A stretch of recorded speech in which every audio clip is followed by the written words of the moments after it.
இதான் நாங்கள் குழந்தையில இருக்கும்போது சும்மா விளையாடிட்டு இருப்போம். இப்போ எக்ஸ்பெரிமெண்ட்ன்ற பேர்ல யூடியூப்ல போறதுக்காக இந்த கண்டென்ட்லாம் பண்ணிட்டு இருக்கோம். நம்மளுக்கு முன்னாடி பல எருமை மாடுங்க இங்கே குளிச்சிட்டு இருக்கு. கொஞ்சம் அப்படியே காட்டுங்க.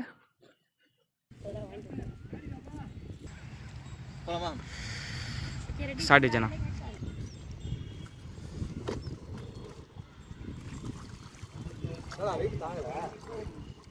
ஒரே சைடு வெயிட் போட்டு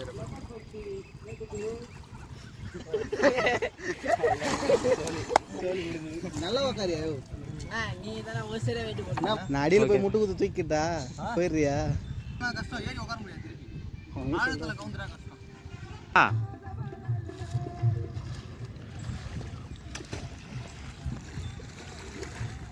மக்களே இவ்வளவு ஆழத்துல இருங்க, பாத்துக்கோங்க.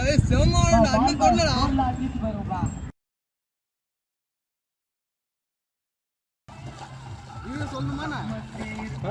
சும்மா சொல்லுங்க.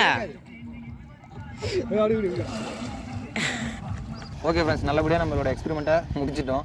போட்டு விடும்போதே நான் ஒரு முறை கவுந்துட்டேன். அதுக்கப்புறம் கஷ்டப்பட்டு உட்காந்துட்டு போகும்போது தெரிஞ்சுது போட்டு வந்து நம்மளை தாங்கலை. குறைஞ்சது ஒரு 6 டியூபாச்சும் வேணும்னு நினைக்கிறேன். நாங்கள் 4 டியூப் தான் வச்சோம். ஸோ அதனால் வந்து எக்ஸ்பெரிமெண்ட் வந்து பாதி சக்ஸஸ்ன்னு எடுத்துக்கோங்க. மீதி வந்து அந்த பசங்களுக்கு சக்ஸஸ்ன்னு நினைக்கிறேன். அதை கொஞ்சம் காட்டுங்களேன். பசங்க எல்லாம் சந்தோஷமாக விளையாடிட்டு இருக்காங்க நம்ம செஞ்சு கொடுத்த போட்டில் தான்.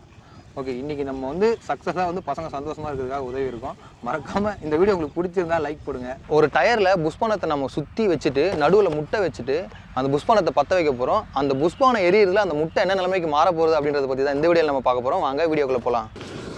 எல்லாம் உடையுது. அந்த முட்டைக்கு என்ன ஆச்சுன்னு தெரியணுமா? ஃபுல் வீடியோவோட லிங்க் ஃபர்ஸ்ட் கமெண்ட்ல இருக்கு, மறக்காம போய் பாருங்க.